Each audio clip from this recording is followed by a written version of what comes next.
been paid. Okie dokie, me old culture lovers. It's the Midnight Line on Beacon and WABC. What are we talking about this morning? Well, I'll tell you. That way you'll know, won't you? And then once you know, you can express your opinion on 754-123 in Wolverhampton, 236-235 in Shrewsbury. Dancing in the streets of the West Midlands this morning, I should imagine. Party hats out and all the rest of it. Because the King of Thailand, Yul Brynner, I saw the King, you know. I know the King of Thailand has pardoned Karyn Smith and Patricia Cahill. Now, they were convicted 3 years ago of smuggling 66 pounds of heroin. They were sentenced to extremely long sentences, 20-odd years, I think, in one case. Anyway, the Thai courts reckon that they were being jolly merciful about this. Jolly merciful people, the Thais. Oh, look, there go the Thais, people say as they walk down the street. Jolly merciful sort of people. They reckon that was pretty merciful because you can get shot for that sort of thing in Thailand. If you're convicted of drug smuggling, there is a death sentence. So, unlike Malaysia, the death sentence is not mandatory. So, they could have ended up looking down the wrong end of a machine gun pistol. But they didn't. They exercised mercy. They sent them to jail for a very long time. 3 years later, the King issues a pardon, and Patricia Cahill, Karyn Smith, both, as I say, convicted of smuggling 66 pounds of heroin, are on the way back, or will be on the way back, within the next couple of days to the United Kingdom. Now, the question you've got to ask yourself is, do you feel lucky? The question you've got to ask yourself is, do you accept that they should have been freed on humanitarian grounds? That's what the King said. On humanitarian grounds, he said, I'll free you. That's very, very kind of you, Kingy. So off he goes to do his royal things, and they're left with a pardon. Is that the right thing to do? Because if you look at the other side of the coin, you could say, well, what does that do then? Doesn't that send a message round to drug smugglers of the world that if you want to smuggle drugs through Thailand, I don't know whether or not you go there to pick them up or you take them into the country to sell, one of the two. But if you want to practice the drugs trade in Thailand, then all you've got to do is be sort of 18, 19, 20-ish. Maybe a bit naive in worldly ways, or at least pretend to be. I'm not saying that these two pretended to be, but maybe this is the message that's been blasted around the globe.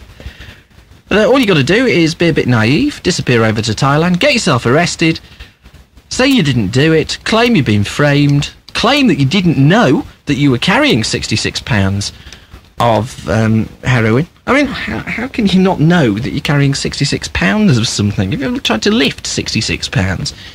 It's actually very heavy.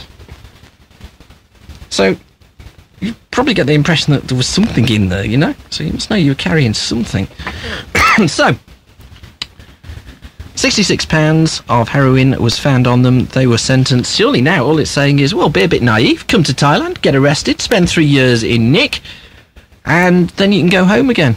And if you maybe not quite as naive as these two appear to be, maybe you could then go and spend the money that you've been making over there. But I'm not for 1 minute suggesting, of course, before the writs start flying, that this was the case in this particular incident.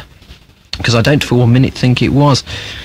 If you'd have been the King of Thailand, would you have pardoned the girls after 3 years, or would you have made them serve their sentence? 754-123 in Wolverhampton, 236-235 in Shrewsbury. Now, the girl's solicitor, has said that the government should be ashamed to take any credit for the pardon, which is, of course, what they're doing, queening straight in there and saying it was us who got them, the pardon. Well, should the government be ashamed? I mean, if you're out of the country and you get convicted of a crime, why is it the government's fault? What, can you reasonably expect them to intervene? If you'd have been in that situation in a Thai jail, would you have expected the government to intervene? I mean, let's face it, for all the arguments that they were framed, I've yet to see any concrete evidence at all to that effect. So we'll go to the lines in a moment. First of all, though, who's been writing? First of all, Angie, and Tony Ansell. Is it Ansell or Ansell? I'll go for Ansell. It's got to be Ansell, otherwise she's actually called Omji. They're in Addison Place. They write, "Dear Mr. Perry," nice bit of respect, you see, nice bit of respect. "We both listen to your Midnight Line and enjoy your show. The topics are always worth a listen, so keep up the good work. We're wondering if you can help us track a record down. It's called Welcome to the Monkey House by Animal Magnet." Now, I've never heard that. Let me have a look in my my book of things here. Let's see if we can find it. I'm just being told in my headphones that it's an excellent record, so there. Animals, Animal Nightlife. Nope. No, it must have been, no. According to that, it's never been released, but obviously you beg to differ because you've seen copies being offered for £20 or more, and you say that Dolies can't afford it. So can you tell us if it was ever put on a compilation album or a disco mix, or if possible, has any of your army of culture lovers got it and wish to sell it? Give our regards to Eric and the Captain. Happy biking in. I used to ride a Kawasaki Z1300, Z1300, very nice bikes, and loved it. Thanks, Ian, and all the best to you and the culture lovers everywhere from two devoted, under the duvet culture lovers, Angie and Tony. P.S. Bring back the Kremlin crew. Gosh, that's ancient history, that. Who else has been right? Thanks for that. You want to drop me a line, 267 Tettenhall Road in Wolverhampton or 28 Castle Street in Shrewsbury. 1 year culture lover listening. There's a little birthday cake at the top with one candle on it, and that's from Andy Phillips, who writes about lots of things, mostly about his unlucky friend who recently left school. Just last Monday started his first day at work in Leek. He'd only been there for 3.5 days when he fell down the stairs at work, fractured his ankle and seriously damaged the ligaments around it. It actually says tissue, but I was just exercising my modicum of medical knowledge, because I happen to know that they are ligaments, because I tore all mine a few years ago and it doesn't half hurt. He'll now be off sick for a good while after his incredibly long spell at work. He listens to the Midnight Line, and his name is John. His nickname is Pudding, so now you know. Happy birthday to your mum, who apparently doesn't approve of you listening to the Midnight Line. Can't think why. Broadens your horizons, honest. Her name's Joan. She's 42 on Thursday the 22nd of July, so happy birthday for that. Thanks for that. There was a dreadful tacky postcard somewhere. Here it is. There we go. That really is tacky. There you go. This is this morning's entry into the tacky postcard competition. If you want to enter, same address, 267 Tettenhall Road in Wolverhampton, 28 Castle Street in Shrewsbury. Ta-da! This morning's tacky postcard is the 3205 at Crowcombe Heathfield, published by West Somerset Railway plc. There you are, you see. It's a picture of a train, a steam train at that. But it's the 3205 arriving at Crowcombe. Probably about 25 minutes late. There's a bloke on the platform here, which I'll hold it up so you can see it. There you go. There's a bloke on the platform with white hair, and the chances are that it wasn't white when he started waiting for the train. Anyway, it says, "Dear Ian, no tacky postcard at hand, so I substitute a tracky one." Very funny. Premier League show. Keep Eric up front. He's your best striker, although at times he's as blue as Chelsea. Up the Wanderers, not Bolton. Ron from Low Hill, so thanks for that, Ron. That really is a dreadful postcard. Oh no, it's awful, that. What we're doing is we're collecting all the tacky postcards that you want to send us, and we're going to get that arbiter of good taste, the captain, and by the time the competition's actually finished, I might actually have learned to pronounce arbiter properly. Anyway, Captain's going to judge them. The tackiest postcard of the summer wins themselves an exclusive Culture Lovers Do It at Midnight t-shirt, and they are so exclusive you can't buy them in any shop. They're not even made yet. There's only going to be 6 ever made, and then we're going to rip up the design and burn it and jump up and down on it just to prevent other radio stations who are jealous of this show nicking it and substituting their name on it. So there's only 6 going to be made altogether now, and I'm having one of them, so that leaves 5 for you lot. Alright? So you've got to get your hands on one of them. That's one way of doing it. I'll think of some more ways as well, probably, between now and whenever we give them out, or whenever they're made. Sorry to be so vague about it, but they're being designed, you see, by Tailored to Suit in Shrewsbury. And it's very artistic, Carol. Very artistic, you see. You can't rush art. You've just got to let it take its own course. Okie dokie, 754-123 in Wolverhampton, 236-235 in Shrewsbury. Talking about Karyn Smith and Patricia Cahill. They were convicted of smuggling 66 pounds of heroin in Thailand. The Thai authorities have let them go. Is that the right thing to do?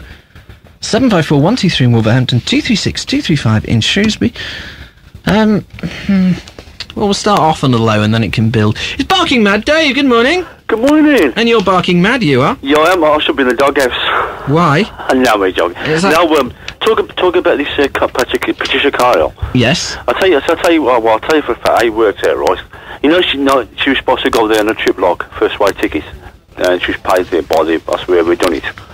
What they do, I suppose she knew what was taken, but how much she was taking, I suppose. Even if she didn't know what she was taking, right? Even if she didn't have a clue what was in there. Yes. She's still guilty. You think so? No, to contact if she gets arrested, she could face a long term in prison, thing like that, basically. Well, look, if you get caught with £66 of heroin on you, and you say, "Oh, I didn't know that was there," that's no defence. No, it ain't, is it? It's like walking into being caught in a jeweller's and saying, "Oh, sorry, I thought this was my bedroom. I didn't realise it was a jeweller's. Yeah. I was sleepwalking." Yeah, I agree with you, but one thing, what you got to look at, women, you know what I mean? They get caught, they get 3 years. Say they have to do 5 or 6 years before they get permission, whatever. They work beyond the scene, they work hard. She's supposed to be a good hairdresser, and she had helping to cut other people's hair. She had a job as well. I mean, 3 years. What? Yeah, what do you give them 3 years? 3 years out of 20 odd? Yeah, well, it's women, of course, you know. So if it had been a bloke, you don't think they'd have been pardoned? No, I don't think so. Because what it is, you know, Princess Cahill and them 2 women, I mean, in a way, they look young, they look nice. I mean, it's a shame to him in jail, but what it is, spending years in jail like that, you know, for over the entire for 20 odd years. I mean, I suppose they felt leniency towards, that's what it is, I suppose, you know, in a way. Why should that? Have you ever seen anybody dying of a heroin addiction? Have you ever seen anybody with a heroin addiction? No. Right, because if you did, I doubt very much that you would feel any feelings of mercy towards anybody even vaguely connected with that trade. No. But so we got to look at, right, you know, in Thailand, their law, see what it is, they let them go now. Don't want to get pressure on other people. We'll do the same. We'll get caught. We're pretty not guilty and give a lot of rubbish and talk and, you know, cock and bull story. 5 years we'll be released. But one thing, see with them 2, I think it's an extraordinary case because what it is, they got that much pressure on them put by the governments and the people and it's lawyers over there. I think what it is, I think it's because those friends with us, we got good friendship over the Thailand. I think it's putting pressure that much. I think they're finally giving. I think, well, if we let them... But the solicitors saying that the government put no pressure on at all and how dare they take the credit? That's it. Why should the government take credit? I mean, it was only to the lawyers, Stephen McCabe, who put the pressure on the Thai government and the Thai there to get released in pardon some way or another down the line. I've got a tremendous amount of sympathy for the parents, whatever I might personally think about what should happen. I don't think that... I think you've got to put yourself in the parents' position and say, well, if it was a kid of mine, of course I'd want them back, no matter what they'd done. You would? You've got to. I mean, you have to have a tremendous feeling of sympathy for the parents because it wasn't their fault. What about the money afterwards when they get paid by the Sun or the newspaper? Look at the money they make out. I mean, look at the money they make. What, £100,000 story in Weekend, News of the World, or Sunday People? You could be very cynical and say, who says crime doesn't pay? That's it. Look at the money. I was talking to a blog today. He says they're going to make £200,000 easy off the story. Tell the whole story, exclusive in the Sun newspapers. Some you know by us. Some people are moaning, it's a damn cheat, because they were saying, like, why should the guilty ones pay and not only get a big story and make a lot of money? You know, it's just one big con. You know, some of the people who are phoning today in the show. So is this particular case, is this one big con? Well, in a way, you could say... Do you believe they should have served more of their sentence? Regardless of your feelings of sympathy for the parents, do you believe that they should have served a longer sentence than 3 years? If they knew they could get caught, yes, they should have. Yeah, a bit more, yes. Well, a bit more, but not too much. But say another year or so. So you would have let them out on humanitarian grounds? No, I'd have let them out. As soon as you start letting people out on humanitarian grounds when it's drug smuggling, you are pandering to the drugs trade, are you not? Well, of course you are. Well, what you're saying is we're only joking when we say we might shoot you. They think they just to frighten the hell out of you, like, to make people make like you go over there. In Malaysia, right? Yes. On the day that my nephew was born, the 7th of July. Yes. Yeah. Whenever it was, 1987, or was it 1986? On the day he was born. Yes. A British bloke who'd been living in Australia was hanged in Malaysia. Right? Hanged. Now, they don't mess around in Malaysia. The death penalty is mandatory upon conviction. You mean, not messing, you might just put it, well... So what is the point of having a death penalty in Thailand if you're ultimately going to commute it to 3 years? But That's what the whole issue. So isn't it? So aren't they just sending messages out? You can smuggle drugs into Thailand if you want. Well, they're picking it up, can't they? They get these people from European, from the countries and do it, don't they? They put them into all kind of stuff to get it through, and they get caught, they do 3 years, and then they get remission, they do all over again. So really, do you know the trouble is in this country, you know all these custom exercises, they're sacking them left, right and centre. They're letting it's getting to a level more now than it was 3 or 4 years ago. Sorry, more what? Well, more drugs coming to in this country all over the place because there's no beneficial. People ain't got time to look at or check away things out, baggage and things like that because they ain't got the manpower to do it. Well, they also claim that because we lowered our borders. Yeah, that's right. Yeah, you make it worse now, won't he? Ian, he's always said to Ian, I'll get £30,000 now, right? Can you take you sue so and so? I'll tell you how to do it. Would you take a chance? Would you do it? No, I wouldn't. Thank you very much. I don't want to get involved in that trade at all, thank you very much. Drugs are strictly for losers. Who have we got next? Stan, good morning. Good morning. Good morning, Stan. Dave said, you're a first-time caller, you are, aren't you? That's right. Yes, I'm just looking on my little list here. It's got FT next to you. Which I think is first-time caller as opposed to Financial Times. You don't work for the Financial Times, do you? Well, occasionally. Occasionally, just on a freelance basis, and of course, who doesn't? Well, that's when my dole check comes through on the right time. Oh, you're a government artist then? That's right. You draw the dole? Well, invalidity, actually. Okay, fair enough. Fair enough. Now then, Stan, 3 years, they're out. Is that justice? I'd like to kill them, personally. It's a bit harsh, isn't it? No. When you're in countries, if you go down to Saudi, if you're drinking in like Saudi Arabia, it's harsh penalties, isn't it? So when you're in these countries, you have to abide by their laws, and if their laws are harsh, then you shouldn't have broken the law in the first place, should you? That's the thing. It's like when in Rome, do as the Romans do. But they say they were framed. Oh, come on, be serious. That's what they say. Oh, everybody can say that, can't they? Well, as far as I can see, that's exactly the point. Everybody is saying it. Everybody who's in Nick has been framed. Oh, of course they have. There's no mandatory killers around, are there? There's no drug smugglers. There's no, there's no murderers. There's nobody who does anything, are there? When you go out and you do a crime, yeah, you've got to be prepared to do the time for the crime. But they claim, and I am actually perfectly prepared to accept this. They didn't know what they were carrying. Oh, of course. No, I actually accept that, and I'm absolutely positive that they didn't realise the what would happen to them. Oh, they didn't realise the consequences. No, I understand that, but they've got to have some sort of realisation. They've got to have some sort of wits about them. They were supposed to go to Wales for the week. Instead, they went to Thailand. Yeah. What happened? They took a wrong turning off the M54. Well, very similar. It's easily done. Well. I've done it myself, gone down to the corner shop, ended up in Thailand. Happens a lot. Oh, frequently, yeah. No, but that's where they were supposed to go. This is what everybody's avoiding, you see. Yeah? They were supposed to go there, and they didn't. They knew that what they were doing. They know what they was going to do. How does somebody like 17 and 18 years old go down to Thailand? It's not cheap. Can you understand? Yeah, but at 17, 18... Yeah? You just sort of take those things for granted, don't you? That, I'm going for Thailand. And so you don't realise the value of money, for example. When I was 17 and 18, if somebody offered me an airline ticket down to Thailand, I'd jump on it, yeah. I just smelt a rat, personally. Oh, yeah. But then again, I'm quite bright. But not everybody in the world is, are they? Well, they're quite bright, aren't they? Because they've got the government working for them now. To get them freed. So you reckon the government should have just left them? Yeah, exactly. What would that have achieved? Because I remember doing the show when they were sent to jail about, 3 years ago. I remember doing the show there, and the general consensus of opinion was that they were just a couple of soft girls who should have the bum smacked and be sent home. Oh, of course. You don't agree with that, do you? I'd abide by their rules. And shot them? Yeah. If you're in that country, you know what the penalties are, yeah? But they didn't, did they?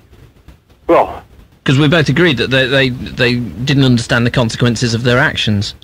Well, do you know the consequences in this law? In England? If you go ahead and, commit manslaughter, do you know how many years you're going to serve? I dare About say you 6 don't. months currently, isn't it? It's about 15. Don't they give you 50 quid and tell you to go and have a holiday? Oh, that's similar. They've got a special offer on at the Old Bailey. Get done now. Yeah, of course. Beat the winter rush. All right then, Stan, you humanitarian. Can I just say one thing? You can. Before I go, how can they carry like 60 odd pound of heroin and not really know? Yes, I suppose it rates up there with the Michael Sam's book of excuses, doesn't it? It's like, it wasn't me, it was a friend. It's like Michael Jackson saying, I'm not really turning white. Yeah, I've never understood how anybody can actually sing It Doesn't Matter If You're Black or White and then try to change his colour. Yeah.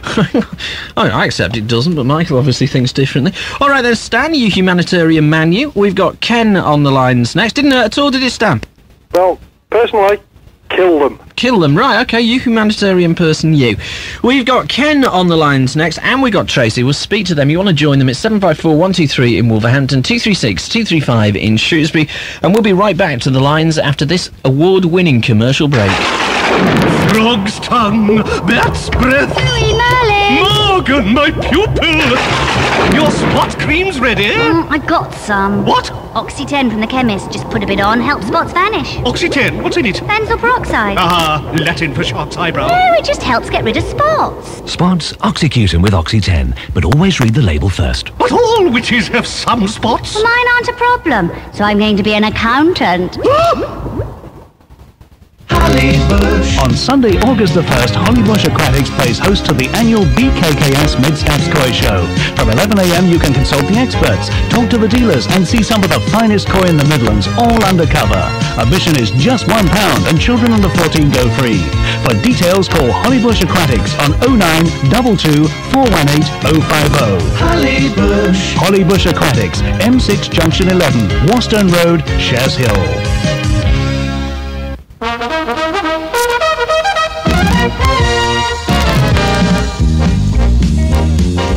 Well, it's about this time of day that I like to offer you, the public out there, a bit of a boost. So first on the line today we have Harold Pugh.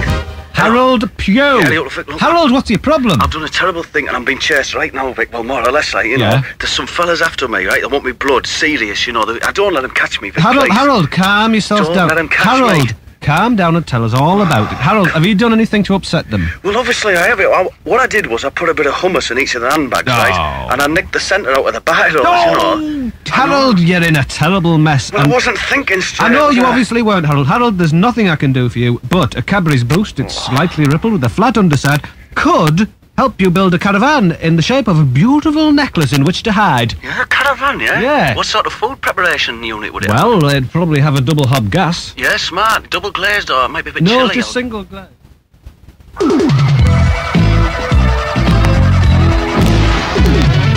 Beacon Radio. Midnight line on Beacon and WABC, 754-123 in Wolverhampton, 236-235 in Shrewsbury. I've got to say, I think those Vic Reeves commercials are the funniest ones I've ever played. They have me in hysterics every time I listen to them. My favourite one, Patch the Dog. See if we can find that on the logs for you at some point in the next 8 days, because there's only 8 midnight lines left after tonight's before it takes a summer break.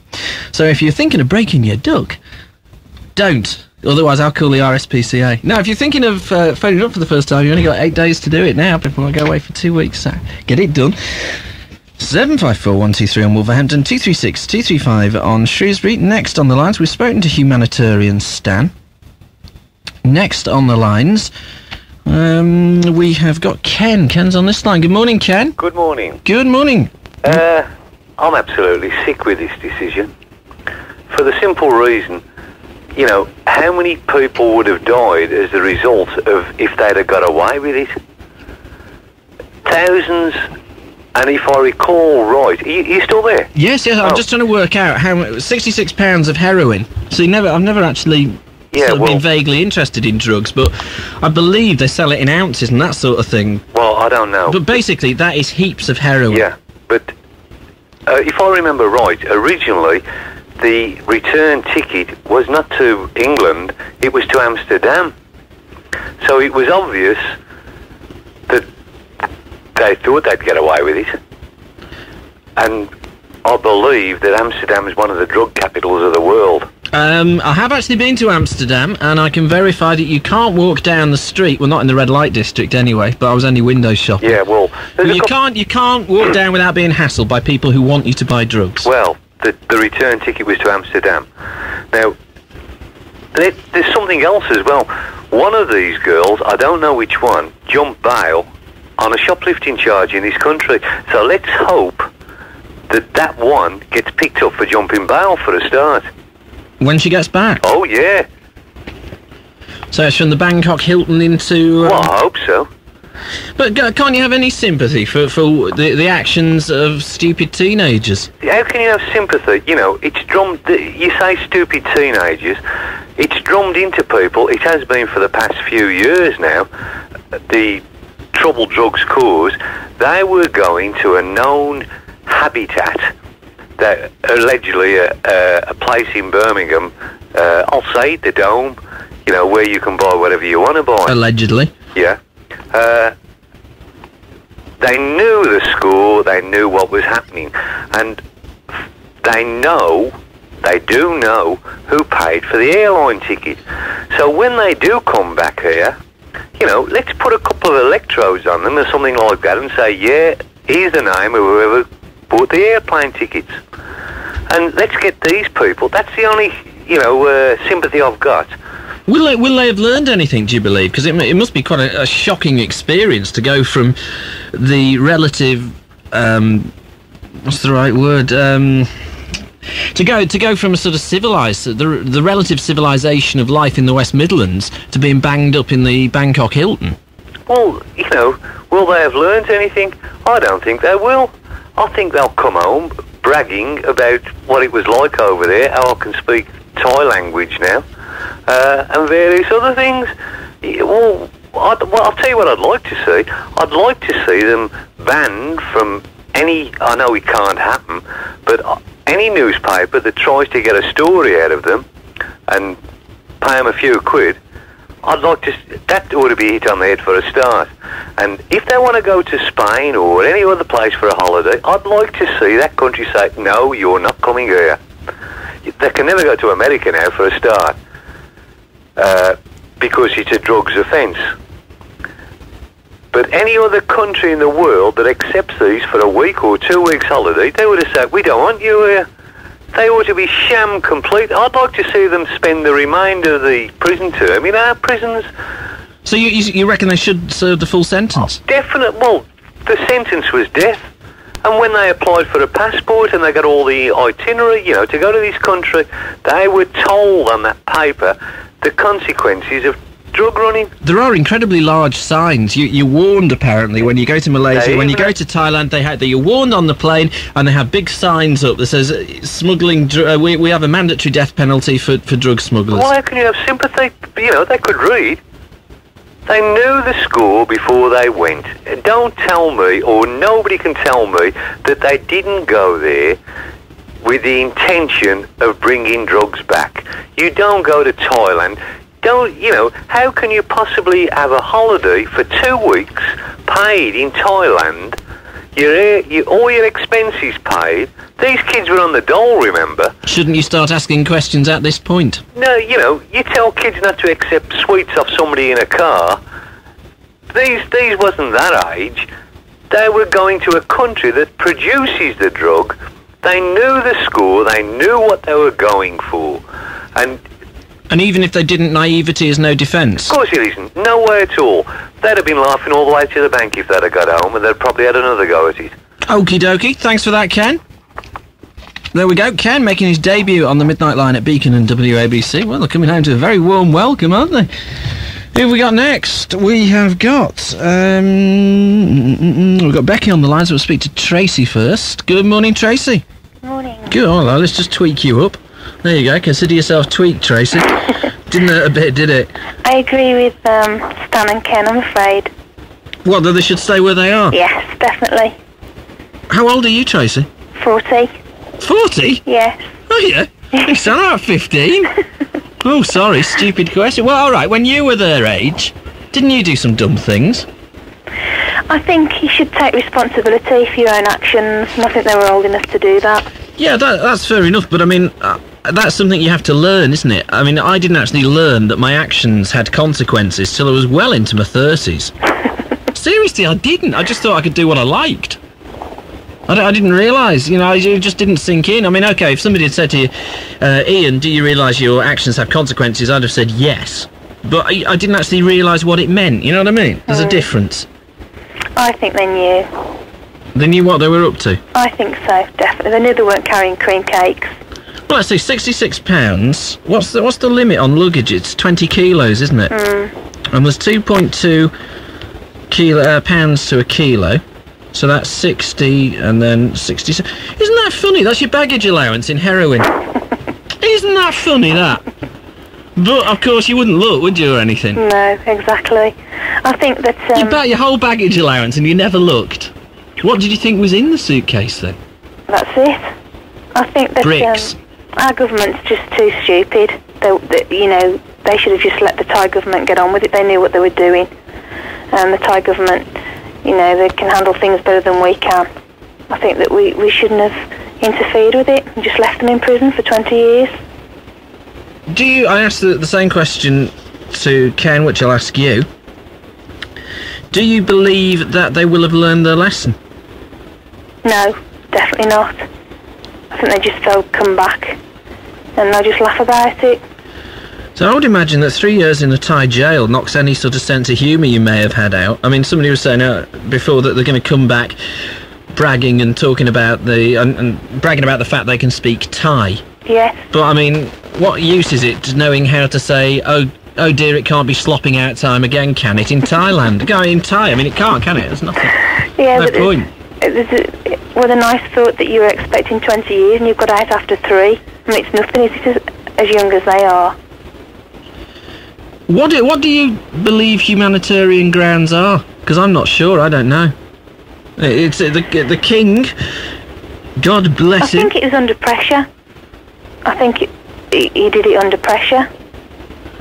But why do you believe it's the right thing to do? No. To engage the government's resources in putting pressure on like that? No, definitely not. Well, there's all sorts of things I'd like to see pressure applied on, like the situation in Bosnia.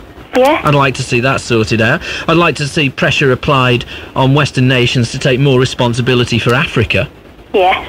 And also take to be a little more realistic about it and stop screwing the African nations with loans that they can never hope to repay. That's right. There's loads of things I'd like to see governments put pressure on, but this seems to have taken a priority for a while. Yeah. And you don't agree they should have stayed there? I think they should have stayed there, definitely. Okie dokie, Tracy, and that was your first time? Yes. Was it? Did the earth move for you?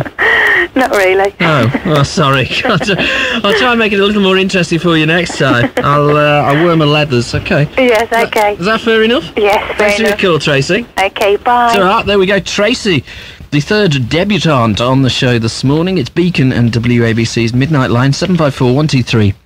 In Wolverhampton, 236-235 in Shrewsbury.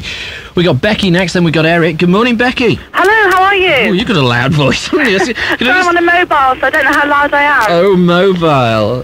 Sorry, I'll just turn this down a bit and see if I can get an elastoplast to Okay, put on no problem. You need some Band-Aid. Put on my perforated eardrum. Okay. You're a very kind person, Becky. Good. What's your opinion? My opinion is there are two young girls, and I admit that everybody in life... Oh, my battery's going, so I'm going to be very quick. Go on. I admit that everybody in life makes lots and lots of mistakes, but at the end of the day, they did know what they were getting into, because nobody goes to Thailand for nothing, and I wish I could. Well, you want to have a word with them, see how they did it. Well, I should go to the Dome, because I'm right by it now. They didn't. Well, I mean, I'd like to quash that one right on the head. Why? Well, because I've never been to the Dome, so I don't know, and you can't go around saying things about things that about people that are unsubstantiated. Saying it's a particular place, but I'm saying it's rife in Birmingham. So all I want to say to young people is just don't get involved. Okie dokie. That's all I want to say. But then doesn't if anybody offers you a spectacular offer, you don't get anything in life for free. But then hasn't the King of Thailand just said, well, if you do pay attention and you do take the offer, you're only going to get 3 years? Well, whatever, but I don't think that's a deterrent for anybody, really. Okay, thanks for that. There we go. That was Becky on the poser phone. We'll just say here and now that there's absolutely no evidence whatsoever of any drug trading in any club, so there. Who have we got next? boost we've got on this line here. Give us an E, give us an R, give us an I, give us a sort of C or a K. It's Eric, good morning. You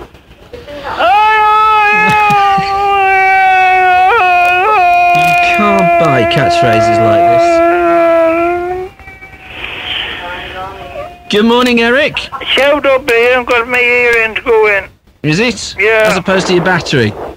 No, my hearing's going. Why's your hearing going, Eric? Yeah, I got a virus of some sort or other. Affecting your hearing? It's affecting my hearing, my chest and stomach and everything. Not again? Yeah. Oh dear. Have you been to the doctors? I've had him out tonight. Has he given you anything? Some antibiotics. Well, there you go. Take those and you'll feel as right as rain. Yeah, I know. And if that doesn't work, might I recommend a Cadbury's Boost bar? That's the captain. Slightly for rippled some with a flat sometime. underside. Okay, now Eric. Now then, Ian, let's have it a bit fair and justice. Because a lot of these that have been on this set, they condemn two youngsters. Yes, they have. Don't they? Yeah. They condemn them. The one says kill them. The other said they should serve their sentence. Two young children, they're only children. They're nothing else. But aren't these it's only children who steal cars. Yeah, but it's only children who mug old ladies. It's only children who use a penknife to hack somebody to death. Yeah, but why don't they want it? Then if you put that on board the radio, right? Then you turn around and you get the bloody do-goodies saying, "Oh, he shouldn't serve that long. He couldn't have been in his right mind, or he shouldn't serve that long. I don't agree with him having that long. Like that chap has killed that bloke with that knife. The do-goodies has come on the radio said it was in self-defense. Right, but... Right? And yet these two young girls, 17 and 18, they want to condemn them to death. Just for just one mistake they made. Okay, but that's one mistake that could have cost a lot of people their lives. It's one mistake that was trying to fuel a miserable trade. Maybe the girls have learned their lesson now. Did you hear the one on the television? No, I didn't. Well, she said if her got to serve any longer than what her has served, her got her stuck in and her finished it. Or couldn't carry on. Well, with the best will in the world, isn't that tough luck? Well, maybe it is, but after all said and done, let's have the do-goodies condemning the buggers in this country that commit murder, that commit the mugging, that are pushing drugs in this country. They don't get 20 years for pushing drugs in this country. Do they? Well, no, they don't. Are you saying that we should follow Thailand's example? That's it. And you know as well as I know, youngsters today in this country, in cardboard boxes, bored off with life, with no money. You had enough of them last night, I should have thought, with all the criminals that you had on board the vessel last night. Well, they were talking quite openly about their criminal activities, but that's what we wanted, because we wanted to get behind why they did what they did. That's right. Boredom, no money. So these two wenches tried to thought themselves, well, we'll take a chance anyway. We'll try and make a bit of money. We might get away with it. We don't know. Well, apparently it appears the girls didn't get away with it.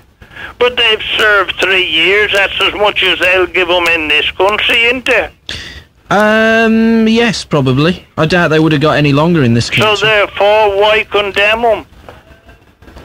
Okie doke, so you reckon they've served the sentence, they've learned the lesson? They've served their sentence and they'll probably learn some sense now. I should imagine after they've come back and met their parents and the parents have talked to them that, I think myself they will learn some sense. I'll tell you what, if it was my kid, as soon as they got home, I'd give them a bloody good hiding. Well, probably that's what they will get. We don't know what's going on. We don't know everything. But to condemn two kids is more or less made a bloody first-class mistake. they ought to be ashamed of themselves. They want to think of what's going on in this country, never mind what's going on abroad. So you would accept naivety as a defence, or at least take it into account? Take into account, yeah. And use it to mitigate the circumstances. OK, Eric, might I say, that's very liberal of you. Cheers. You're a very liberal person, really, aren't you? Yeah, and I'm very liberal. I don't know Mavis knows that. I don't know how you earned that Captain Napalm nickname, I really don't. Good luck, God bless. And goodbye. And bye. Ta-ra, mate. 754 123 in Wolverhampton, 236 235 in Shrewsbury. Who've we got next? We've got Dave next. Dave's on this line. Good morning, Dave. Good morning, Ian. Good morning. First time tonight, caller. Dave from the chip shop. That's it. First of all, can I have a picture of your lower jaw? Why is that? Most certainly. Yes, right, sorry, it's just quoting from a set of extremely funny adverts that have been on. I think the doctor's made a mistake. I think the doctor's given Eric nice pills instead of antibiotics. I think he has, isn't it? There's something definitely wrong there. Yes. I mean, normally he'd be waving a rope, wouldn't he? Yeah, that's it, yeah, drugs. But he did have a point. I mean, he said, well, they wouldn't have got they probably got 3 years, or served 3 years here, so why is everybody getting so upset? Yeah, this is it. I think the debate is, should we have Thailand's drug laws? It wouldn't bother me. When I hear about drug pushers going into infant schools and junior schools and giving out free samples to hook the kids, I think you've got to do something pretty radical. Yeah. I think it's maybe time that the pensioners started looking after young people instead of old people, you know? If they're so naive that they can't believe that they don't understand they're getting a free holiday in Thailand for nothing. But to an extent, I can I understand naivety, because it's not that long since I was naive myself. Yeah, they're going to Rotterdam and then on to Thailand, Ian. Depends how you sell it, though, doesn't it? Right, I mean, I could probably, if I put my mind to it, I could probably sell you it somehow. It's all a bit too much for me. I'd tell you were going on a sponsored jailbreak, and that the object of the exercise was to get as far away as you possibly could within 36 hours. Yeah. But the sponsors, unfortunately, can't fly you back to the UK, so you've got to go via Amsterdam. Yeah, no, I'm a little bit on the harsher side of Eric anyway. I feel they should have served a lot longer. It is as you mentioned, a message to the rest of the kids that it's worth trying it. It's only 3 years. Although, what are 3 years? I mean, surely... Peddling death, this, isn't it? Yes, it is peddling death. Yeah. Well, the drug industry is peddling death, there is no doubt about that. And misery and poverty. Yeah. I can't see the attraction of it at all, but... OK, 3 years in a Thai prison, surely that's enough for anybody, isn't it, man? Well, I don't know, as you well know, I've been around the world quite a bit, and you sailed the ocean wide, you have, haven't you? Yeah, go on then. Go on, bacon head, strong in the arm, weak in the head. Oh, thanks. We sail the ocean blue, and though you may not think it, the rum's too strong for me, but I like the men that drink it, Countess. Yes. As you talk about these third world countries, actually, and all that sort of thing, but actually the people there are a lot nicer than a lot of the people that you get in the inner city areas, and the hardened criminals in this country. Generally, lots of parts of the world you get very gentle people. Okay, the surroundings might not be all that, what you might call civilised, but, what we might call civilised, but actually the people there are a lot more civilised than we are. On my travels around the globe, Whereabouts are you going for your holidays? Greece. Oh, I see. I thought you might be going boating in America. Biking. No, I have to put that off for a bit, but I'll still... boating. Oh, very funny. Yeah. Well, the big leisure park around the Mississippi areas. Yeah. What I've found is that there is a rule of thumb that says the less people of a country have in terms of material possessions, the friendlier they are. Yeah. They haven't got much, and they're prepared to share share it. Exactly. So if you go to... It was exactly the same in this country sort of 30 years ago. People didn't have as much, and they were a lot more generous. But all that sadly has changed. Yeah, it has, yeah. Yeah, it has. It's greed and, these kids, what were they motivated by? Was it the quick profits? Didn't they care about anybody else? There's quite a lot, isn't there, to be motivated about? Yeah. I mean, travel, for example. Free travel. There you go. We'll pay for you to go to Thailand for 2 weeks. All you can do is take that, that's all. Yeah.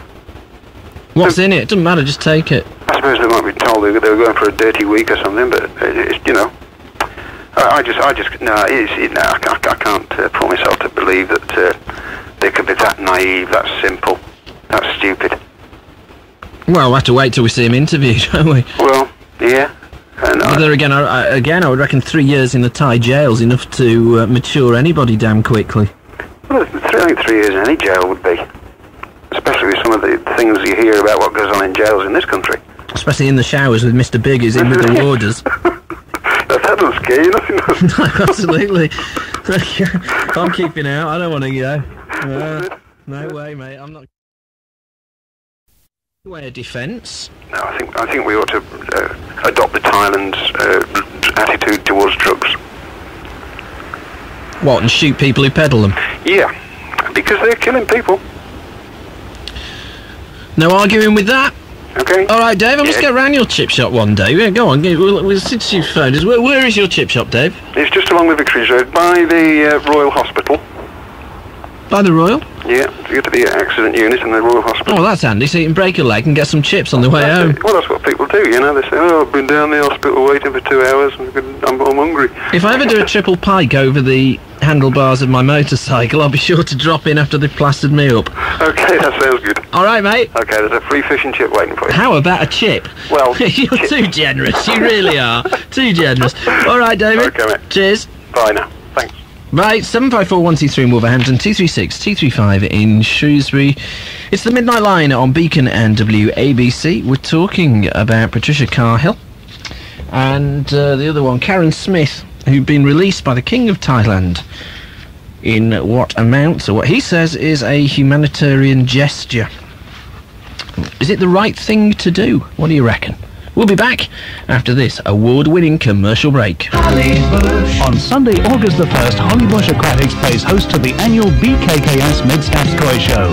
From 11 a.m. you can consult the experts, talk to the dealers and see some of the finest koi in the Midlands, all undercover. Admission is just £1 and children under 14 go free.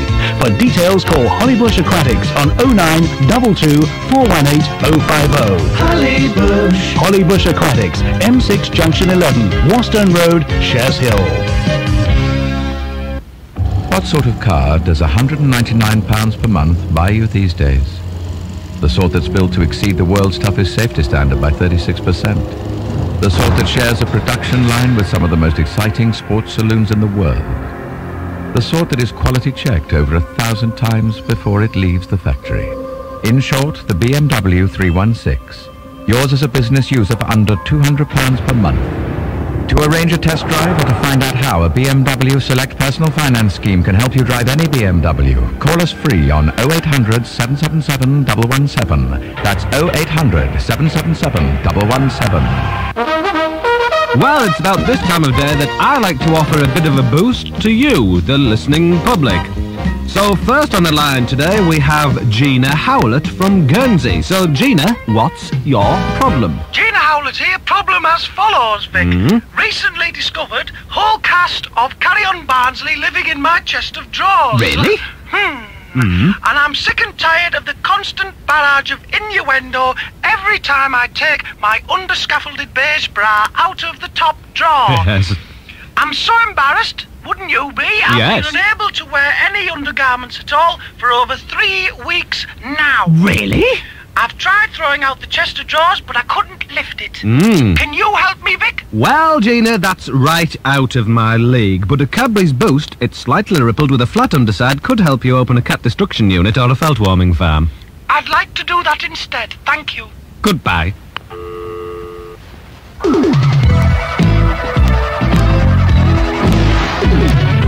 Beacon Radio. Midnight Line on Beacon and WABC. Next on the lines is Lynn. Good morning. Good morning. Good morning, Lynn. Very businesslike. Very businesslike. Yeah, well, I've sat there listening. There's quite a few times I've been coming round to phone you and have another change. And today, to be quite honest, all I had was a £1 coin. In case you phoned me back, I've lost 90p. Well, I was so determined. We'll refund that for you. No, I don't mean that. I was so determined I wanted to get on.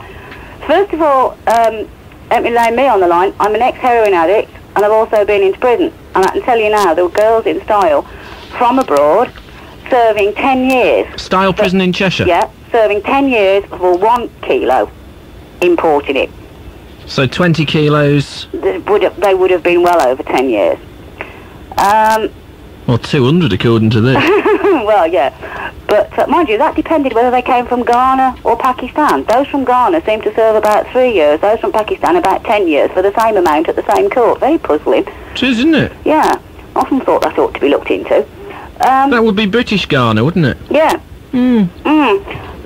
Also, I've got a relative who is in the police in Birmingham. And when these 2 girls were first arrested, I happened to be in Birmingham and talking about it with him, and he'd been discussing the case with one of the Birmingham police who were involved in it. And apparently, the girls were followed to where they got the passport. They knew their itinerary, and the Thai police or the Thai customs jumped the gun. They were supposed to let them go through to Africa, I think it was they were going, and from Africa back to Amsterdam, and then from Amsterdam back to here, and then to be sort of one mass pickup. Only Thai customs jumped the gun and arrested them in Thailand. Could that be a reason why pressure has been put on Yulbrina to let him go? The other thing was that I was told at the time by my relative that, as a previous caller said, they were on bail. I believe they were both on bail, sort of going equipped or something, and that they could have in fact been brought back here before they ever went to court. To stand trial on a shoplifting offence. And then basically just keep out of Thailand after that. Yeah. So, it was cocked up by the Thai authorities then? Yeah. But from what I was told then, I mean, I dare say perhaps if some senior policeman is listening, he can confirm as to whether we've got extradition with Thailand or whatever. But the copper who told my relative said that we could get them back now. If they wanted. Because they're on bail, if we wanted to. So then what if that is the case, then what we've done is just sort of let sleeping dogs lie for a bit. Yeah. And then, I wonder if that's what we've done, to see if they can get any information out of these girls. Because Customs and Excise, the way they work it, as you say, is they will trail, they will let packages through because they want to know the final destination. They want to know the network. Yeah. But they followed these girls from the time they left Birmingham to when they went up north to get their passport, Preston or somewhere, I think, to get their passports, because they were underage, or the one was underage, to get a passport without parental consent anyway. So it was a bit of a cock-up. All round, really. Really? I wonder if that's why they're being set free now. As an ex-heroin addict... Yeah. Do you have sympathy with them? Do you believe that they should be released? No. I don't have sympathy with them, because I don't think anyone could have not known, particularly since just before they went out there, Bangkok Hilton was shown for the first time on the television, which was extremely vivid. And my first comment was, what the hell were they doing that when Bangkok Hilton has just been on the television? And if they didn't see it, surely everybody I knew was talking about it anyway. Yeah, it wouldn't be my first choice of destination while visiting Thailand. No. And I never, ever thought they were innocent, because every time the girl appeared on the television, she had a different story. And there's no smoke without fire. From the first time she was first interviewed, when they were first saying, they didn't know what they did, it was a different story. First it was in Sweets, then it was in Talcum Pound, and then she said the other one started to cry as soon as she was asked to open her cases. And I said at the time, well, you don't do that if you're totally innocent. No, you have one story and you stick to it, don't you? Well, so you say you were in Style? Yeah. What were you put there for? Possession of heroin. For personal use?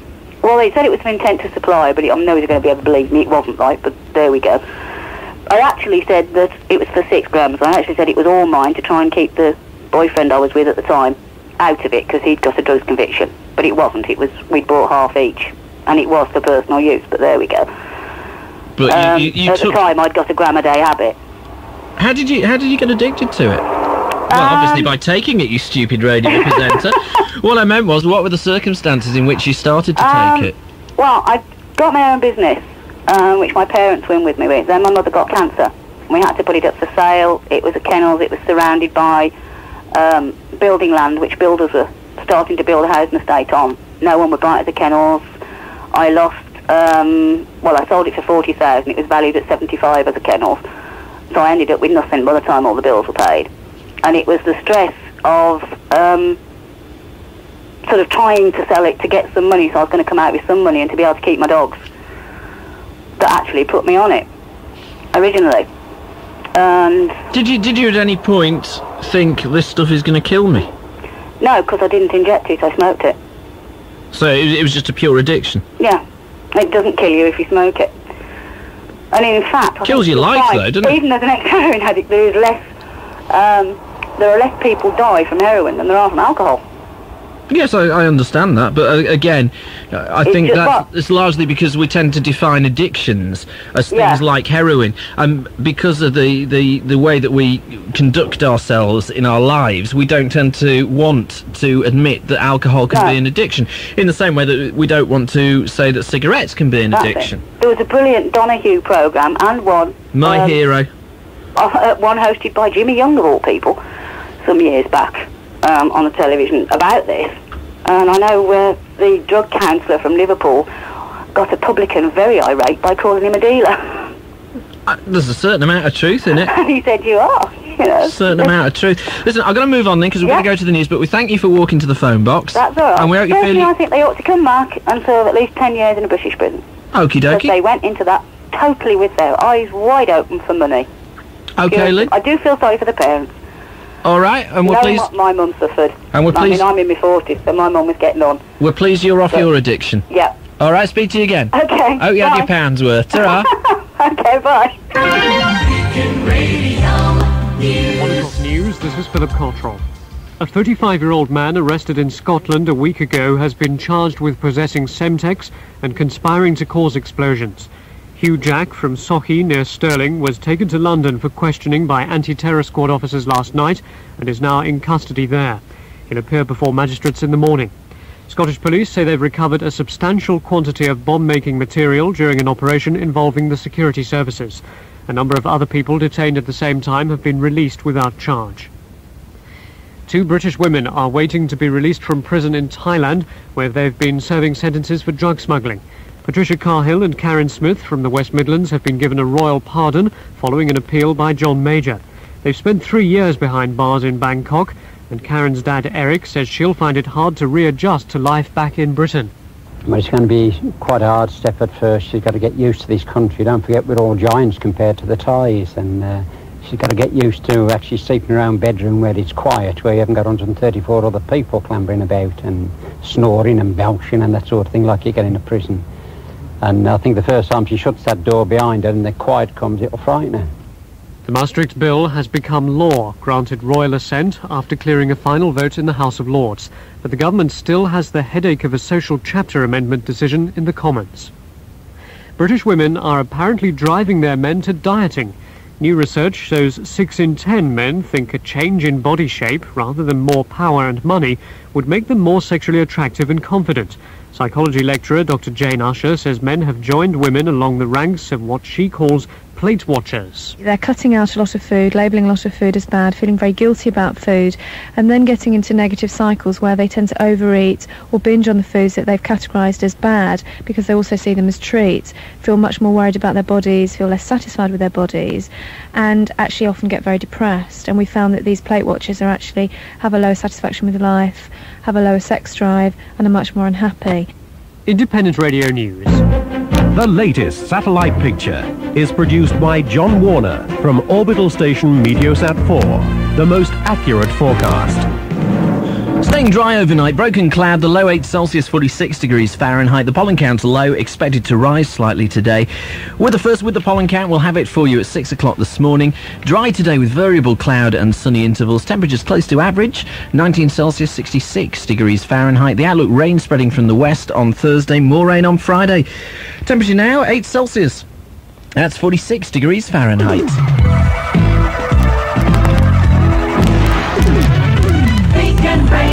Okie dokie, me old culture lovers. Hour 2 of the Midnight Line at Beacon and WABC, discussing, as you just heard in the news, the King of Thailand, Yul Brynner. And I know he's the King of Thailand because I've seen The King and he's with that Debbie woman who teaches the kids to sing or something.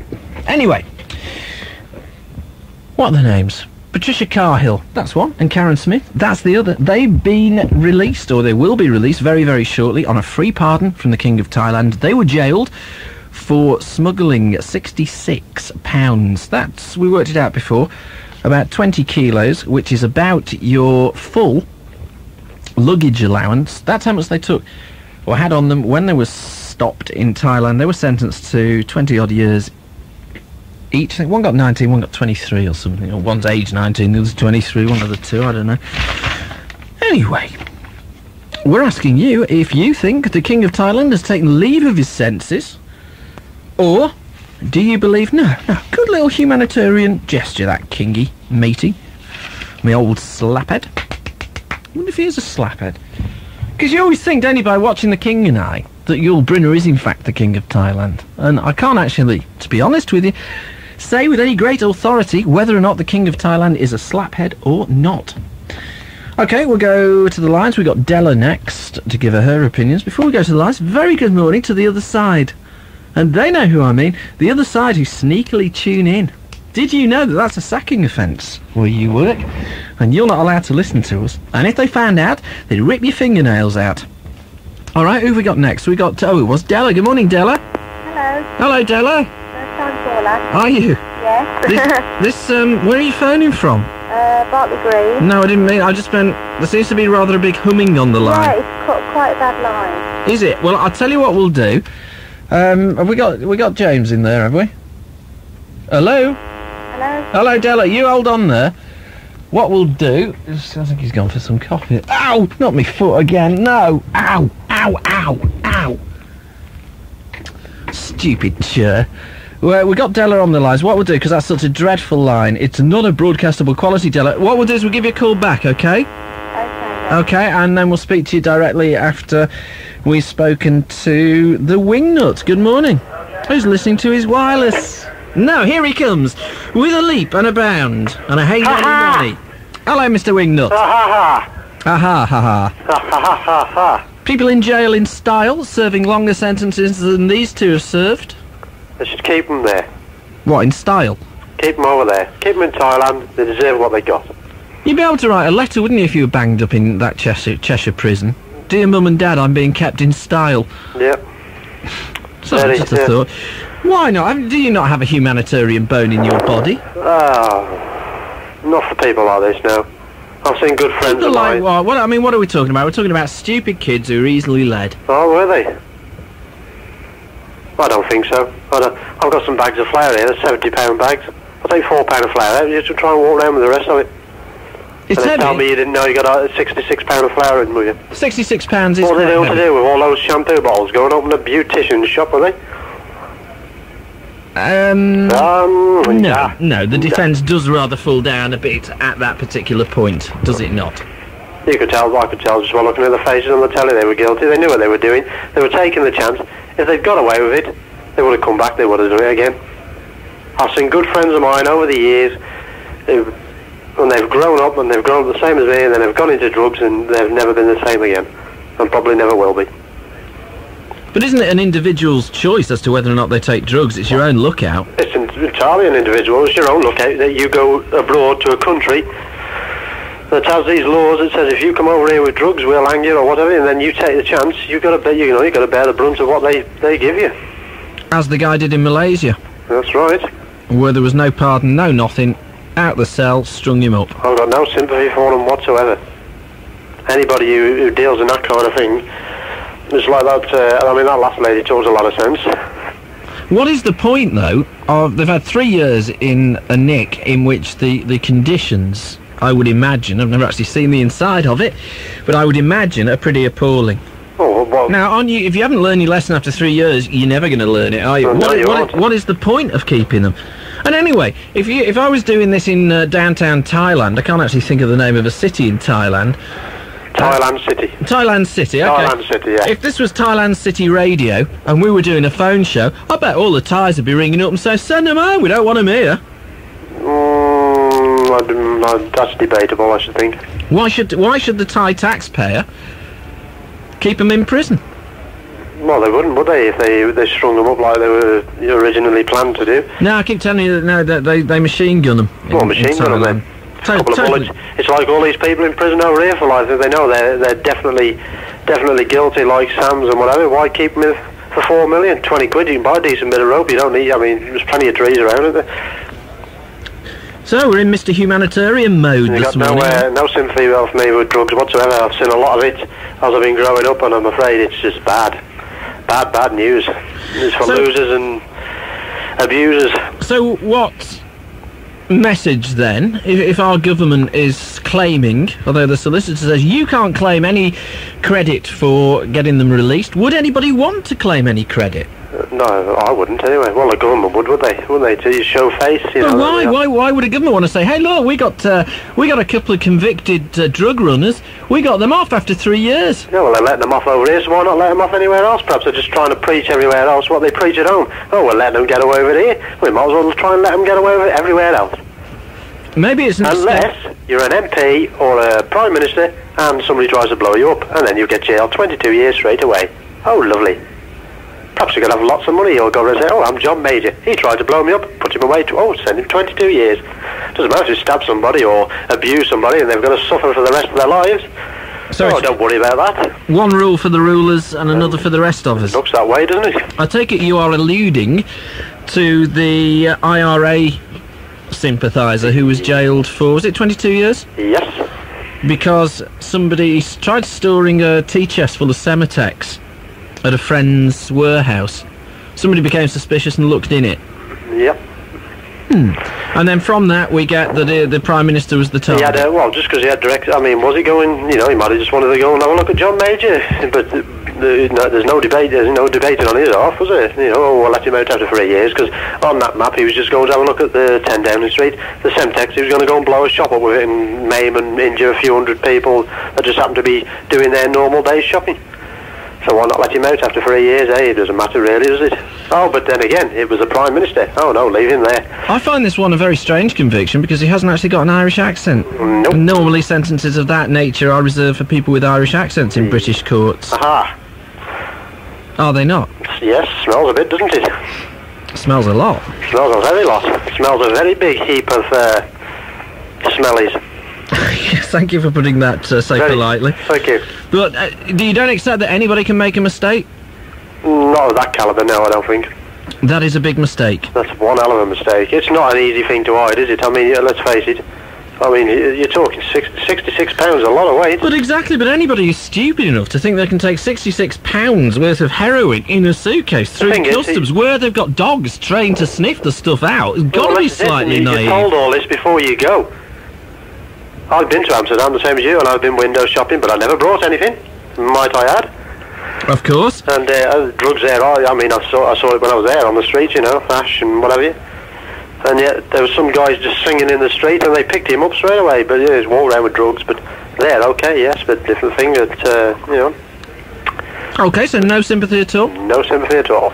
Well, they're obviously... Are you going to an advert break, sir? Because I'd like a quick word. No, I'm not, I'm afraid. But I'll tell you what, we have your number, so we'll call you back, okay? All right, mate. When we do the featured CD album thingy. Thank you. All right, mate. Bye. Ta-ra. Who we got? We got Della back with, hopefully, a better line. Is it a better line? Yes, I believe it is. Good morning, Della. Hello. Oh, much better. Much better. You weren't doing yourself justice, Della. No, I wasn't. Lovely voice, you see, being ruined by a substandard line, and we've been on to British Telecom. Good. We've complained. I'm glad.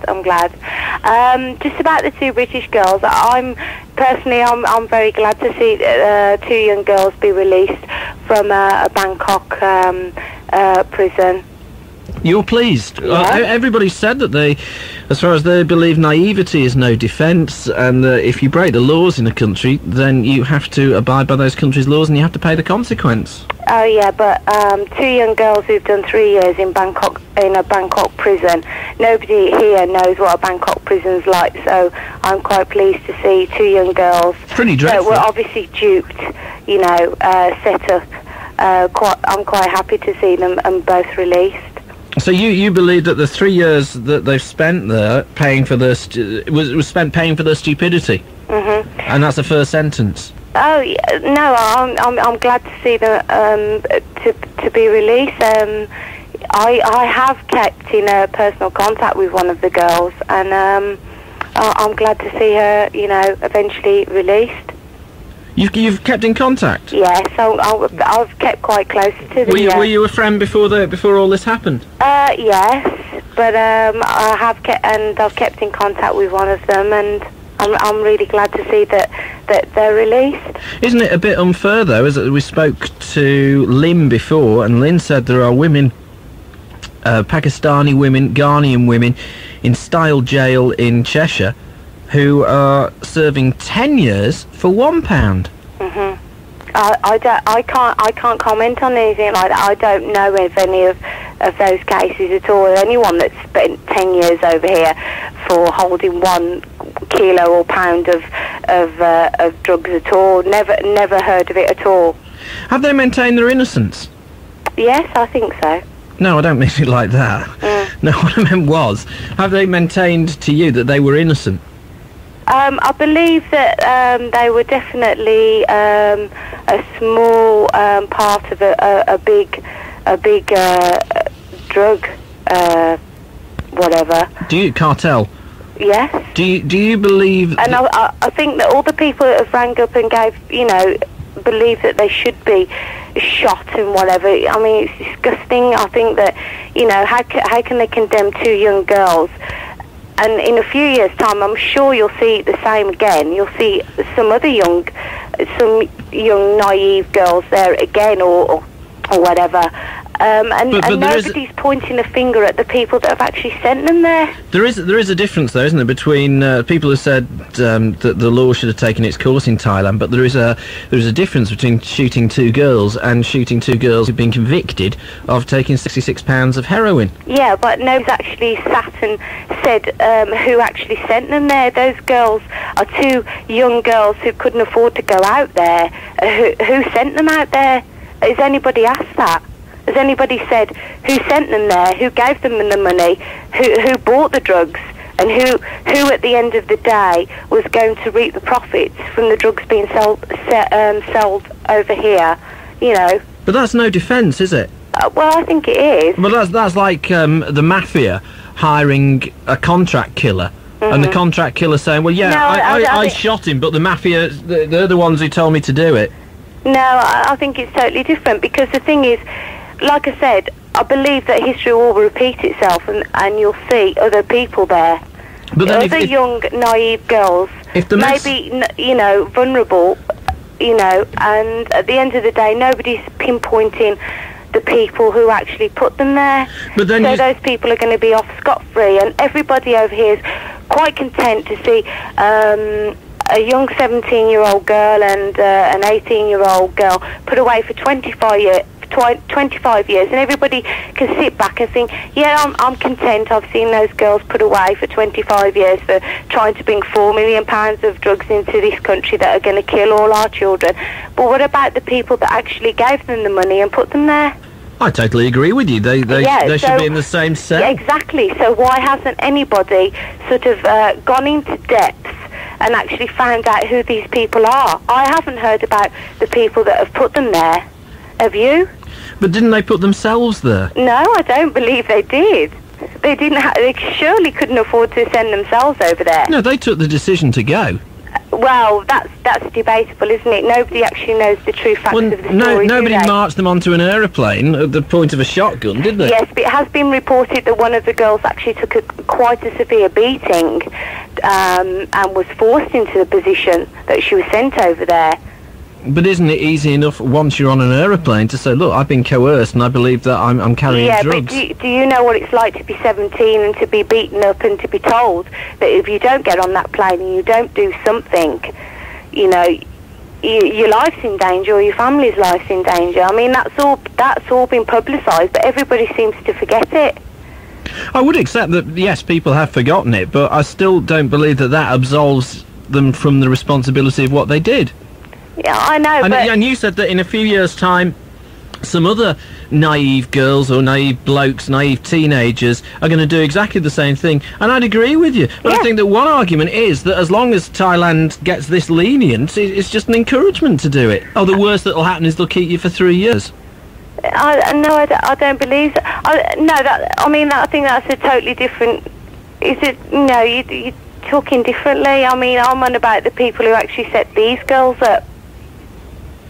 I mean, nobody's actually gone into any depth at all about trying to reprimand the people that actually set these two girls up. And until people actually sit back and think, hang on a minute, what about the people who put them there, then you're not going to get anywhere. We're all going to see our, you know, does anybody know who's got a 17-year-old daughter or son? Do they really know where their children go at night? Probably a lot of them don't. I'll accept that, and I will exactly. also accept that these two were nothing more than pawns in what I rather mean. a large game. I mean, your children go out at night, 17, 18. You have to take their word where they're going of an evening, and if they're not going, where they say they're going, I mean, there's millions of people in the country that don't really know where their children are going. I'd accept that. Those barons, drug barons, and that's what you can say, are out there just waiting for those vulnerable children, for those young, naive children who like to fly across the world. And definitely history will repeat itself. I can certainly it repeating itself until people actually sit back and really stop reading the media and all the the rubbish that's been publicised about these girls, and actually sit back and think about the people that put them there. And there are men there, or there are people there with money that have actually put these girls there. Yeah, I think that's a good point, but I also think that the actual drug cartel itself is not Thailand's problem. Thailand's problem is the couriers, and that's why they have the sentences they have. Well, see, Thailand ain't going to be bothered about what's happening in Birmingham, are they? All they're bothered about is drugs going through their country, which are taken by couriers. Mm-hmm. They're not taken by the Mr. Bigs, for want of a better term. Yeah, so therefore the laws that these countries adopt are to deter couriers. Yeah. So? So why should they let them off after 3 years? They are couriers. But I think 3 years for two young girls is quite enough. And like I said when I started, I'm quite glad to see two young girls come back after 3. I think 3 years is quite enough. Now you said very young girls. You said that you've kept in touch with one of them. With one of them, yeah. Right. Over the 3 years, presumably. Yeah. Has the experience changed her? Definitely. How has it changed her? I believe when she went out there, she was a young, fun-loving teenager, and now she's a woman who has sat back. She's no resentment. Honestly, she believes, that the sentence that she's had, she's quite happy to sit and bear it, and she's just looking forward to the future. Has she grown up? Yes. And how have you noticed that? Well, from the correspondence that I've had from her. And what were conditions like? Because you said that we don't know what they're like. They're not as bad as people presume. Certainly they're a lot different from Western, the lifestyle that we're used to. Extremely primitive. Backward, primitive compared to the lifestyle we're used to, certainly.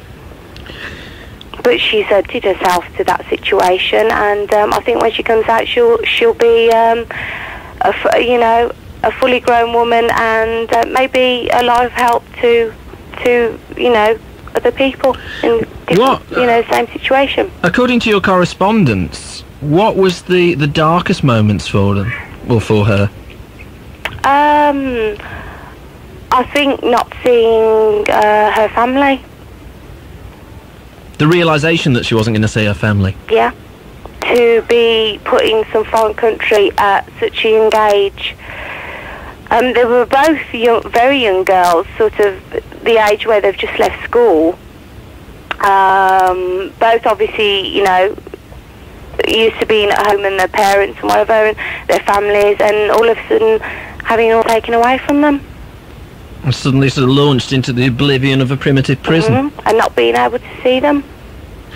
But now you reckon they've learned the lesson? I do. Certainly, for two very young girls 3 years is just far too long. I think they certainly learnt their lesson, and I think people shouldn't be so narrow-minded when they read a situation like this, and they should really sit and think, and especially people who have teenage children may understand slightly more than maybe other members of the public. You know. But you see, as I understand it, the reason that they're there is naivety. That's your opinion. That's my opinion, yeah. That they were naive. They thought they'd get away with it for whatever reason. I mean, maybe the reason, as you claim, was that they were coerced here. They were threatened here. They looked at the situation and thought, we'll get away with it. And they're paying for that. They're paying for that naivety. I don't think so. I think that they were put in a position where they had to go over there, and the consequences. I mean, at 17, myself, and I'm quite an intelligent person, I wouldn't know what the consequences for bringing drugs into Thailand would be. I do now, obviously, from reading the media and being correspondent with one of the girls. But, you know, Thailand, to me, I mean, all I ever knew about Thailand was it was one of the prostitute places of the world. That was all I sort of knew about it. Certainly didn't know there was a death penalty or anything like that went with drugs into the country. So I'm sure that a 17 and an 18-year-old girl had no idea at all. At any stage during your correspondence with them, did they actually say they would get the death penalty? I'm not sure. I suppose it was a possibility, yes. A possibility that went through their minds, yes. Okay, but you're pleased they're coming home? Yes, I am, very. Okie dokie. Well, listen, Della, thanks for talking to us. Okay. With your line sorted out. All right, then. Because you've got a lovely voice. Lovely voice. We'll speak to you again. Thanks for that. All right, then. Bye. Bye-bye. Who have we got next? There we go, that's Della. She's kept in contact with the girls. And she says they've learned the lesson, they've grown up, they were coerced into it, and don't be so damn quick to judge them. Okay. Who have we got next? We've got, is it Tom on this line? Tom? Hello. Hello, Tom. Hi, how are you? I'm very, very well, thank you, Tom. I've been listening to a lot of people talking about this stuff. Jesus Christ. I think I don't think we've had him on. He doesn't tend to call these days. Sorry? Never mind, go on. I think what everyone's got to understand, first of all, if you fly into any part of that world, Malaysia, Thailand, anywhere, before the plane lands, what you get is this. On the radio, before you land, the penalty for carrying drugs into this country is death. There's no, be very careful, they could treat you badly or you may end up in prison. The penalty for carrying and smuggling drugs in this country is death. That's it. But it's a bit late if you're on the plane, isn't it? It doesn't make any difference. What are you meant to do then? Sort of stand up and say, shoot me? Well, that's your problem. If you're carrying the drugs and you're on that aeroplane, you're flying into the country, that's the warning you're given. Even if you've been coerced into it? Well, has that been proven? I'm not knocking the girls. Good luck to whatever they did. What I'm saying is that they picked the drugs up in that foreign country and tried to take them out. They were going to Colombia or somewhere else. So they knew the penalties in the situation when they were there. They live in a very nice life. They went up country into a luxury hotel, and they were obviously having a good life and everything else. And being paid very expensive by somebody else. And all of a sudden somebody comes up to you and says, okay, look, you stay in this £500 a night hotel, I'll pay for everything, and there's a few bob for your expenses, don't worry about anything. I don't care if you're 18 or you're 28 or you're 38 or 48. But you've got to start to think to yourself, hang on, what does the guy want from this? But that's our interpretation of it. An equally valid interpretation would be to say, do it or I'll break your legs. I tend not to believe that crap. Not in this situation. But if people want to believe that that's why the girls did it, that's fine. That we've got no argument. And if they're going to put over that story, then that's fine also. I personally don't believe that, and I don't think that that's come out or anything in its way has come out like that. What would be gained from keeping them in Thailand? Nothing at all. I'm glad to see they're released. Absolutely pleased. I see the families on television, and especially one father who is obviously one particular man, and I don't know what girl's father it was, to be honest. Probably Eric, that. But, yeah, and he was obviously beside himself with joy and happiness. Any father These would are the be. people, yeah, it's like a death. It's the people you leave behind that suffer the pain, not the person who actually does the act. And he's ecstatic, and I'm very pleased for all the families. I think the girls should be returned. I think 25 years is bloody ridiculous, because they wouldn't have got that sentence here. No, according to our prison correspondent before, they'd got 10 years for carrying a pound in here. Well, it's 10 years or 25. The point is, when I said what I said in the beginning, is that these are the consequences if you go to these countries. They tell you this. It's not something that you say. You can't say afterwards, I didn't know. I'm sorry that I carried these drugs. I didn't understand that these were the reasons. What was that English guy who lived in Australia who Timothy got Davey. put to death? Right. Now, how much was he carrying? A very small amount compared to what these girls are carrying, and they killed them. I mean, the amount is irrelevant, in other words. Correct? That's the true, amount. right? I think the amount should be irrelevant. Yeah. Yeah, the amount is irrelevant. If you steal a penny, it's the same as stealing a pound. So consequently, now those guys died because that particular government said, these are the rules. We stipulate them when you come in. If you break them, tough. That's your problem. I don't care if you're bloody English, American, or anyone else. And so they were killed, or whatever way you like to say it. Now these girls, I think, luckily for them, have gone into a situation where they're being treated terribly lightly. I think one of the reasons possibly is because they're women, although I wouldn't say that in front of a woman. But you just did. Did I? Well, about 15... Yeah, I did hear too. Jeez, I made a mistake there. About 15,000 of them, actually. All heading to your door at the moment. Hopefully. But I think that's part of it. I honestly do. In that country where they are, and in Malaysia, all over there, drugs are so rife. I mean, it's massive. And they're trying to... they're trying to clean their act up, aren't they? Well, they are. They're trying to clean their act up for the sake of the Western countries like America and Europe. Not Great Britain necessarily, but Europe.